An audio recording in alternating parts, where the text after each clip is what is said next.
Kaartikulo sa video natin ngayon ay kilalanin natin si Yvonne Ronya Cagas, isang politiko ng Davao del Sur. Si Yvonne Ronya Cagas ay isang politiko at kasalukuyang gobernadora ng Davao del Sur. Isang posisyon na kanyang hinawakan mula Hunyo 30 taong 2022. Siya rin ang kauna-unahang babaeng gobernadora ng Davao del Sur. Pinalitan niya ang kanyang asawa na si Mark Douglas Cagas na dating gobernador at ngayon ay nagsisilbi bilang vice-gobernador ng lalawigan. Ipinanganak si Yvonne Ronya Cagas noong March 13, 1990 sa Davao City at siya ay anak ni Ricardo at Elma Ronya. Si Yvonne ay nakapagtapos sa University of Immaculate Conception at Assumption College of Davao para sa kanyang basic education at nagtapos ng bachelor's degree sa Holy Cross of Davao College. Siya at si Mark Douglas Cagas may 3 anak na bahagi ng kanilang pamilya habang patuloy na namumuno sa lalawigan. Bilang gobernadora, pinamunuan ni Yvonne Cagas ang Davao del Sur at nagpapatupad ng mga proyekto at programa sa infrastruktura, edukasyon, kalusugan, kabuhayan,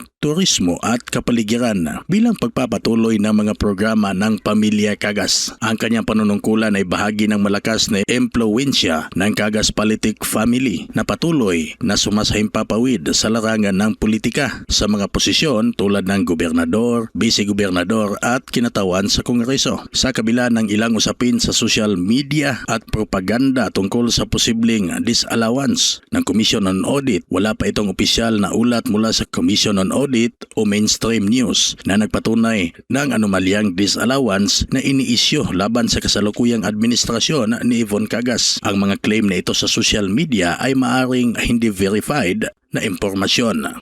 Ano nga ba ang mga proyekto at programa na naimplementa sa ilalim ng administrasyon ni Governor Yvonne Ronya Cagas? Una, pagpirma ng grant para sa bagong school classrooms noong August 2024. Nilagdaan niya ang grant contract para sa construction ng New Clarin National High School na magtayo ng 11 bagong classrooms kasama na dito ang mga toilets. Pangalawa, turnover ng mga covered courts sa mga eskwelahan. Noong Nobyembre 18 taong 2025, pinangunahan ng gobernadora turnover ng 2 bagong covered courts sa Labon Elementary School at Talao Elementary School sa Sulup, Davao del Sur at ito'y pinunduhan ng Special Education Funds o SEF. Pangatlo, pagpapalawak ng Capitol Scholarship Program. Kamakailan ay inihayag ng Kapitolyo ng Davao del Sur ang pagtanggap ng 1,400 na bagong scholars, bahagi ito ng kabuang 6,200 scholars sa Kapitolyo at ito'y inline sa Capitol Scholarship Program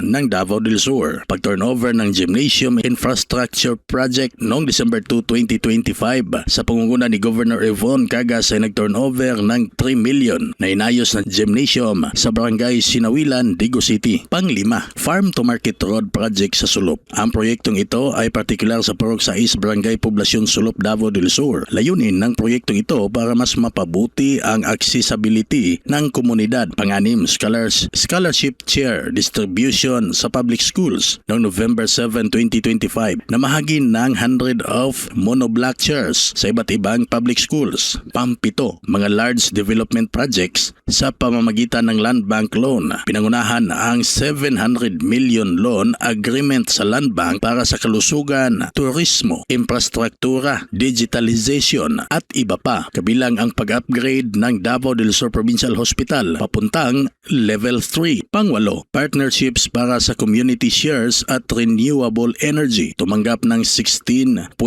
million community shares mula sa Headcore Group para sa kalsada at community projects. Pangsyam, health modernization initiatives, particular na ang tuberculosis o TB testing equipment. Ito'y suporta sa pagdadala ng cutting-edge TB testing technology sa Davao del Sur Provincial Hospital. Ang mga proyekto at programang ito ay pinangunahan ni Governor Yvonne Ronya Cagas. Maraming mga proyekto at programa sa ilalim ng kanyang administrasyon na nakatuon sa edukasyon, komunidad at infrastructure program, kalusugan at serbisyong pangkabuhayan, partnership at funding. Si Yvonne Ronya Cagas ay kilala bilang kauna-unahang babaeng gobernadora ng Davao del Sur, isang leader ng lalawigan, may pamilya at 3 anak at nagpapatuloy sa pagpapaunlad ng komunidad ng Davao del Sur sa pamamagitan ng iba't ibang proyekto at programang pampamahalaan. Kung napadaan lang sa iyo ang videong ito, please like, follow and share. Pasubscribe din ng artikulo. Maraming salamat.